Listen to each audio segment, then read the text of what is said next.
علیکم۔ آج ہم ایک ایسے مسئلے پر بات کرنے جا رہے ہیں جس پر اکثر خواتین خاموش رہتی ہیں لیکن دل میں بہت پریشان ہوتی ہیں۔ وہ مسئلہ ہے لکوریا یعنی سفید پانی اور اس دوران شوہر کے ساتھ تعلق قائم کرنا۔ مجھ سے اکثر خواتین سوال کرتی ہیں اور انہیں سوال کرتے ہوئے شرمندگی محسوس ہوتی ہے۔ کیا اسلام میں اس کی اجازت ہے؟ لکوریے کے درمیان تعلق قائم کر سکتے ہیں؟ اللہ تعالیٰ فرماتے ہیں تمہاری بیویاں تمہاری کھیتیاں ہیں، پس تم اپنی کھیتیوں میں جس طرح چاہو جاؤ۔ یہ آیت اس بات کی دلیل ہے کہ شوہر اور بیوی کے درمیان تعلق اصل میں جائز اور فطری ہے۔ ایک دوسری آیت کا ترجمہ ہے، اللہ پاک فرماتے ہیں اور وہ آپ سے حیض کے بارے میں پوچھتے ہیں تو وہ کہہ دیجئے کہ وہ گندگی ہے، حیض کے دوران عورتوں سے الگ رہو۔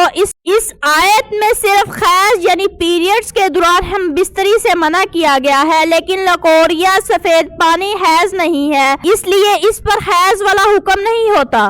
رسول اللہ صلی اللہ علیہ وآلہ وسلم نے فرمایا بے شک تمہاری بیویوں کا تم پر حق ہے۔ یہ حدیث اس بات کی دلیل ہے کہ ازواجی تعلق دونوں کا حق ہے۔ حضرت عائشہ رضی اللہ تعالیٰ عنہ فرماتی ہیں کہ نبی کریم صلی اللہ علیہ وآلہ وسلم حیض کے دوران مباشرت یعنی جماع نہیں فرماتے تھے، لیکن حیض کے علاوہ دنوں میں ازواج مطہرات کے ساتھ تعلق قائم فرماتے تھے۔ اس سے واضح ہوتا ہے کہ منع صرف حیض کے ایام میں ہے۔ اگر شدید انفیکشن یا تکلیف نہ ہو تو ہم بستری شرعاً جائز ہے۔ اسلام ایک فطری دین ہے۔ اسلام انسان کی ضرورتوں کو سمجھتا ہے۔ شریعت نے صرف وہاں روکا ہے جہاں نقصان ہو اور لکوریا حیض نہیں ہے۔ اللہ تعالی ہمیں دین کو سمجھنے اور صحیح عمل کرنے کی توفیق عطا فرمائے، آمین۔